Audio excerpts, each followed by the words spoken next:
Welcome to a Community Partners interview, where we explore the organizations, opportunities, and resources that look to make change in our daily lives. I'm your host, Lilly Cereghini, and you're listening to Voices for Ability Radio, all abilities, all the time. Today, I'm joined by Jenel Shaw, the Executive Director of Arts AccessAbility Network Manitoba.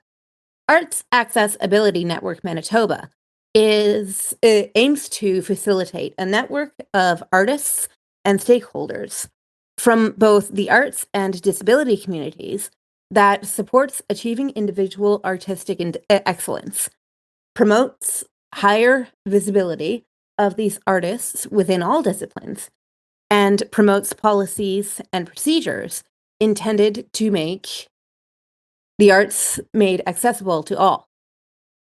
Their vision is to have full inclusion of artists and audiences with disabilities into all facets of the arts community. Thank you for joining us today, Jenel. Thank you for having me. So, just to start off, could you tell us a little bit more about yourself and what inspired you to work with AccessAbility? Absolutely. So I got to know AANM when I was in my undergrad. Actually, I was taking women and gender studies and was an intern for another arts organization. I had just, within the last few years, been diagnosed with some mental illness and was still really shy about admitting that publicly. But when I started working for this other organization, AANM held their AGM in that space. And so I stayed behind to kind of set up the space and all that.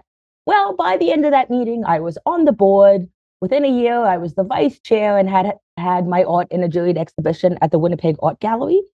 So AANM was really, and this was back in 2012. So they really were the first people that I was openly kind of came out as a disabled person through that exhibition and really kind of found my community.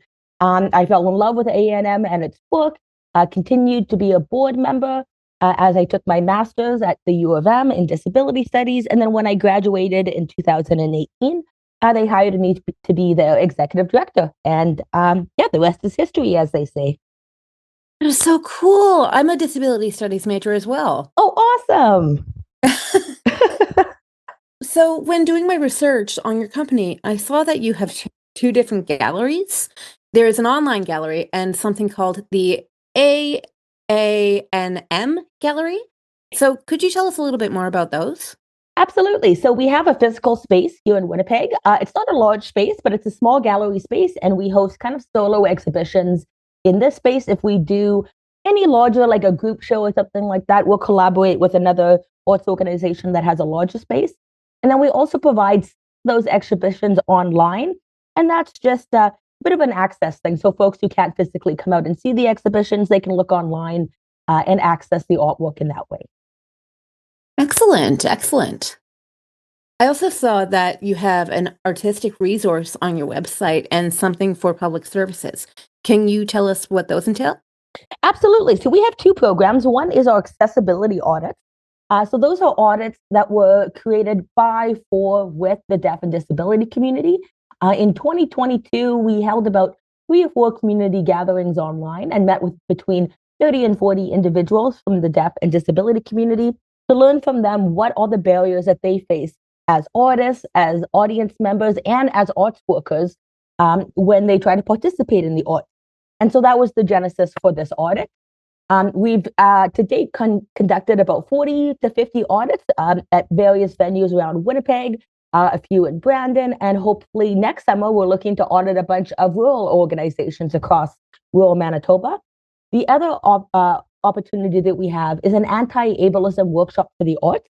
That was started because our organization took some anti-oppression training, and we found that those groups providing the training weren't aware of accessibility and kind of accessibility issues and how oppression is something that people with disabilities face. We also found that they weren't able to accommodate our accessibility requirements. And so it's a very disheartening kind of a situation that occurred, but it was the genesis for us realizing, well, maybe we need to create an anti-ableism workshop for the arts to kind of address that gap that seems to be there. So to date, we've conducted that audit with approximately 40 to 60 arts workers here in Winnipeg. The entire Manitoba Arts Council staff attended it.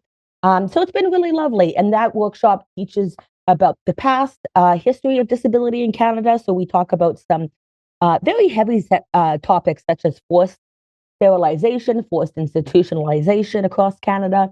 We also talk about how the disability movement has fought back against that and what we've done to close institutions and bring rights back to folks with disabilities. Talk about famous artists with disabilities, other arts organizations and arts initiatives that help artists with disabilities. And then we go into specifics and we talk about what access needs each different type deaf and disability group needs. And so when we were conducting that research, we again reached out to the community to find out what are the access points that you need if you have a physical mobility, intellectual disability, if you have mental illness, or if you are deaf. And so we have all those kind of points, kind of the protocols of working with the deaf and disability community. And then, of course, we have an activity to create an imaginary accessible event. Both of those are online, and that's kind of always our kind of advocacy part of our work that we do here at AANM. Just as a follow-up statement from me, I mean, like you and I probably studied very similar stuff. It baffles me that forced sterilization was on the books legal in Canada until I believe it was 1991. Yep. And to be honest, it's something that still does happen, especially for Indigenous women, especially. And well, it's a very disturbing thing that happens. And especially when it happened in the past, a lot of those individuals were not told what was happening. They were told they were getting their appendix out or something like that, and didn't find out till much later that they were sterilized. So it's a very serious issue. And as I mentioned, one that unfortunately still happens. Reference, folks, I was born in 1990. Do the math. Yep, exactly. Yeah, I always think, if I had been born 20 or 30 years earlier, I could very well have been in an institution as well. So, it's a scary thought. And, especially in the intellectual disability community, there's a big fight there to free their people, close the institutions. And they've been making a lot of ground. And we have our biggest one here in Manitoba was shut down not too long ago. There's been a lawsuit that's been brought up against them for how they treated folks. So the folks in the intellectual disability community have been doing a lot of work, really great stuff to close down those institutions and get reparations for what was happening to them. Absolutely. Yeah. Now, I'm talking here about smaller scale restrictions. Yeah. But when it comes to your company, are there any restrictions to becoming a member for Arts Accessibility? Absolutely not. So we have members who are artists with disabilities. We also have support members, and we have a scale for payment. We understand that folks with disability finance is a huge barrier. Most of our community lives in poverty. So we offer free memberships as well as memberships for $20 a year or $40 a year. We don't want to be a burden financially for folks to be able to access this. And then if you're an organization and you would like to be a part of the have a membership, it's $80. And for those organizations, we work with them to create more accessible events and just really express the importance of accessibility and really do everything we can to kind of guide them through that. That's brilliant. Power of community. Exactly. Love it. Now, without using any names, and I like this question better, without using any names, can you share a success story with me? Absolutely. It's really funny because a lot of times we are the first gallery that a lot of artists end up showing their artwork at, which is really exciting. So we support a lot of emerging artists. So I've had artists that I've worked with when they just started out, not much happening. We're the first show. And then within, 3-4 years, they have a list of exhibitions that are across the country. So it's just really amazing. And we're so excited to be that springboard for folks to get to the kind of the next level. It's hard without naming names, but yes, we have a lot of folks that we've supported. And I think the big thing that we do that's a lot different with other organizations is we take the time to work one-on-one with our members and really craft what we offer to their needs and where they are at the moment. We get a lot of folks who say, I just needed someone to sit down with me, explain to me how to write a CV, how to apply for grants, and nobody could take the time to do it. And they were just so excited that something that we offer here. And I think that's really important when you're working with the disability community because there's such a variety of needs. You need to have that one-on-one. It's not one size fits all. And so we're able to be flexible and really, yeah, make sure that everyone's getting the support they need in the way they need it. Absolutely. I mean, I completely understand that. My least favorite field going into disability was studying stats Yeah, because when it comes to us, it's not one, two, three, four. It's yeah, one and one and one and one. It's everything is yeah, individual. absolutely, absolutely. I like the approach then that it's the one-on-one support for the people who need maybe less, for the people who need maybe more. And just speaking professionally here, writing a CV is really annoying. It is, it is. Well, and I think that's the one of the reasons why it's so important that we're a disability-led organization. All our staff Mhm. is from the community as well as our board members, and that really allows us to tap into that lived experience and that we kind of know ahead of time some of the barriers people face, so we can anticipate that. Well, if you're working with someone who's not in the community, there's a bit of learning that needs to happen first. And so when folks come to us, that's already taken care of, right? We can just jump right into it. We don't have to spend all that time with the formalities. Um, we know what it's just you're just on a level playing field. And so I just wish that there was more disability-led organizations for folks with disabilities, or at least that we are the decision makers. I think that's incredibly important, especially with our history of having folks speak for us. I think it's important more now than ever that we really center disability and that experience. That's beautiful. And the next question leads right into that. What is, what is one thing that you see happening over and over again to individuals with disabilities that shouldn't be? And how do we stop it? Right. So the funny thing is, the number one complaint that most folks in the disability community have, and this is just from my experience speaking with those in the community, is the attitudinal barriers. Those are the things that get in the way the most. So, for example, if you call, perhaps you call a business, you want to go for a coffee in their cafe, and you call in, you say, "Hey, I'm just wondering about your accessibility. Are you guys on street level? Do you have steps to get into your building?" A lot of places will not know the answer to that. And when you don't know the accessibility of your space, you're in a way not welcoming the disability community. You're not taking them into account. Because, for example, we need to know how you're not accessible way more than we need to know how you're accessible.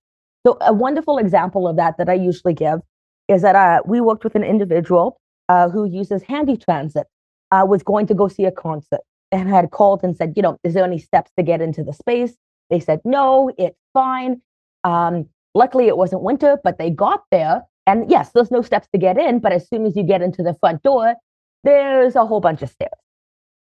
So this is an example of them not knowing fully what their accessibility was. And as a result, that individual couldn't get into the space and had to wait outside for about 3 hours for the ride to come back and pick them up. So by not telling how so when you say that, when you don't talk about the ways that you're inaccessible, it can actually be dangerous for folks in the disability community. And so that's just an example of like an attitudinal barrier and something that folks really need to be aware of. And I tell folks all the time when we do accessibility audit, it's great, that you put on your website that you're accessible, but that is not enough. We need to know what ways you are and what ways you aren't, so we can be prepared and not have those situations where we get, not able to enter the space and then end up stuck somewhere. Absolutely. I mean, when things are working properly, they're invisible. So the people who don't have the sorts of requirements that we do, the processes are invisible to them. I think it's more of a matter of ignorance than it is of like enmity, like, no, we don't want to include you, that kind of thing. But there can be those attitudes as well. And that's especially frustrating. Yeah, like that we do sometimes get that as well. Well, some groups don't want to include people with disabilities because they think it's going to be more expensive and they don't have the budget for it. Especially for folks in the deaf community, right? ASL is very expensive, and some folks don't want to engage with that community because they're scared of the cost. But most often, it's not that folks are trying to be inaccessible and trying to be um, oppressive to the community. They just, like you said, it's an ignorance thing. They're just not aware. And so we try to do as much awareness um, education as we can to just really show that accessibility is not hard. Most of the time, it's just an attitudinal shift that's needed. Yeah, and so it's the number one thing people always comment on. Are there any events coming up for Arts Accessibility Network?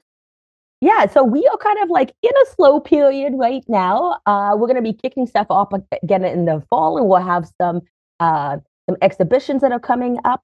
But at the moment, we don't have too much. We are happy to say that we recently won the 2025 Manitoba Accessibility Award, which was very exciting. And so that was quite an honor that we received from the Manitoba Accessibility Office and the Minister of Accessibility. Yeah, but at the moment, it's the summer. Our staff are about to go on vacation, and we're just taking a little bit of a respite at the moment before we get back into it in the fall.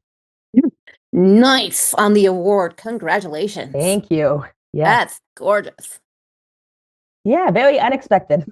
I don't know. Judging by the sound of things, I would expect it. Well, arts organizations tend not to win awards. It's not something that we really have. So it was very exciting. Absolutely. Mm-hmm. Now, if someone going into your busy season in the autumn, if someone wanted to become a member or volunteer with you guys, what is the process? Yeah, it's quite simple. All you have to do is either go online and look at aanm.ca, which is our acronym, and then you're able to look under about us, and you'll see membership there, and you can learn more about our memberships and how to become a member as well. And when you sign up as a member, it'll ask you if you would like to be a volunteer, because we do that as well. Or you can just email me at info@aanm.ca, and I'll be happy to sign you up. Bingo. Nice. Yeah. Now, if there's one thing that you could hone in on, what is the one thing that everyone needs to know about Arts Accessibility Network? Right. The biggest thing that we advocate for is for paying professional artists. So we often get calls from folks who are saying, "Oh, we're putting on an exhibition and we would love to have some disabled artists. And it's going to be so great because they're going to have all this exposure, but they don't want to pay." So just want to remind folks that the artists we work with are professionals and deserve to be paid for their work, just like everyone else. Never accept a deal to get paid in exposure. Yes, yes. When people call and ask for that, I usually refer them to high schools and to go to students who are not professionals, but they may become, and it's a good chance for them to get exposure. But professional artists are dying of exposure. We don't need. Yeah, exactly. No. You guys are pros. You want money. That's right. Under the current system, we need money to survive. Correct. And I mean, all artists dedicate years and hours and time and money to hone their practice, just like every other professional artist. But for some reason, artists with disabilities tend to get put into the recreational therapeutic art category. And we fight very hard to not have our artists be categorized in that way. For sure. I mean, if you look back to the past a little bit, you got Ray Charles and you've got Stevie Wonder. They're both blind and they're both gods in the music scene. And not because they're disabled and they overcame it. No, because they're amazing. No, exactly. You got it. And I can't stand it when folks say, "Oh, you overcame your disability." There's no such thing as overcoming your disability. A disability is just another aspect of you. It's not your defining factor. It's just another part of you. And there's no overcoming it. It's about learning to live in the world with it in the environment you have and learning to negotiate that and be flexible. It's not an overcoming. So it really makes me, it really curls my toes when people say that. Coming at this from the disability studies narrative, I hate the overcoming narrative. Hate it like poison. Oh Yeah. my goodness. Yeah. Or the Oh, inspirational. I'm so inspirational because I can get out of, well, I shouldn't say because I can get out of bed in the morning. Some people can't, Right. and they need help with that, Right. but that's fine. Yeah. It's just an aspect of who Yeah. people are. It's not a big deal. Exactly. It doesn't make them, either children or No, superheroes. correct. It just makes them people. Exactly. We're just people. Yeah. We're just people. And, 25% of us have disabilities in Canada. We're not a minority. We're a big No, group. we're a voting bloc, is what we are. Oh, yeah. If we could conglomerate federally, we are a voting bloc. Yes. Well, and as we like to say in the disability community, if you're not a member yet, don't worry, just wait. Through accident or age, you will join us. Exactly. I actually say on my own podcast, it's not a matter of if, it's a matter of when. So don't be afraid. Exactly. Yep. Yeah. Yeah. So you might as well make it accessible for the disability community because you're going to need it one day. You're going to need us. That's right. Hey, when COVID happened, who I found that a lot of, especially in the arts organizations, they look to us because we know how to connect remotely. We know how to live in isolation. We know how to live with fear of health. That's our life, right? And so I really felt like COVID was a time that the disability community really shined and really stepped up and said, look, we've done this before. Here's how you do it. We'll get through it. And it was so nice to see that leadership kind of come out. And what happened post-pandemic?